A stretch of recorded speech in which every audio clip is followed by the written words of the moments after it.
Let's bring in the Black Business Council CEO, Kganki Matabane, to join this conversation. A very good evening to you. Thank you so much for your time. I mean, one of the 2025 budget's most contentious measures is its increase in VAT. What are your expectations on the budget, and how would you like it to see it passed?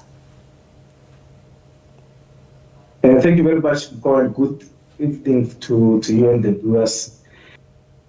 I guess this is called a democracy at work, but I think it's got unintended consequences because it's got a possibility of actually creating uncertainty in South Africa. Because if, for example, parties cannot agree on a budget, something serious as a budget like now, it means in this 7th administration, meaning in this 5 years, we are likely not to be able to, as a country, to pass any legislation because it's going to be very difficult to agree on passing any legislation. So that on its own may not necessarily be good for South Africa. And we are still not convinced about the increasing of VAT. We don't necessarily think it's a good idea, especially from a small business point of view, because that is just going to add a layer of expenses to small businesses, and they may sort of get out of business. They may be forced to be out of business because now when VAT increases, they have to increase their prices, and the competition will basically eat them for lunch. So we don't think it's a good idea. We think there should be other avenues where we can look at.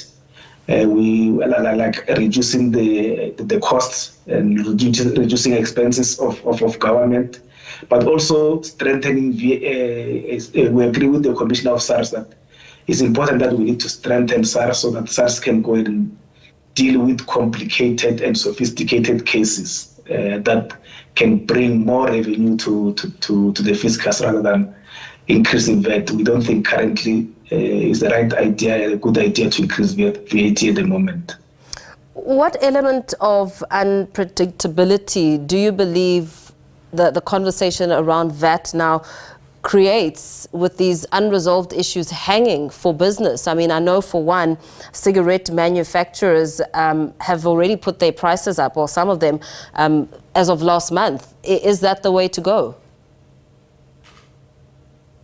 No, they should wait, because what happens if some of the proposals are not approved?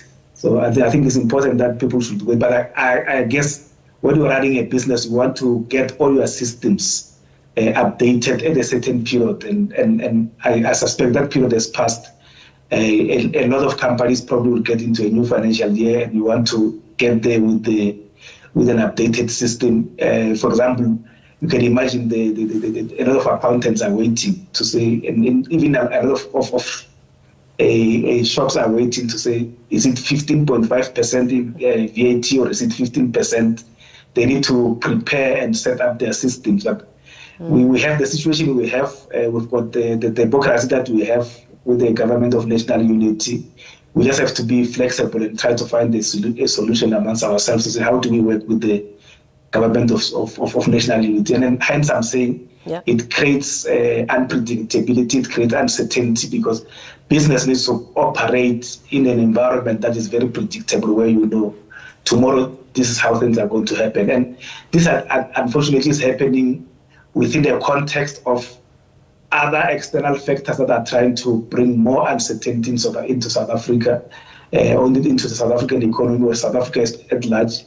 So we were basically appealing to all the parties to say, at this current moment, we need to be more and more united as South Africans, because we've got many other forces that we're dealing with that are outside, that are trying to bring uncertainty and unpredictability and instability into South Africa. So let's try and be as united as we can be. Absolutely. Thank you so much for speaking to us this evening. Wrapping up that conversation, Black Business Council CEO Kganki Matabane.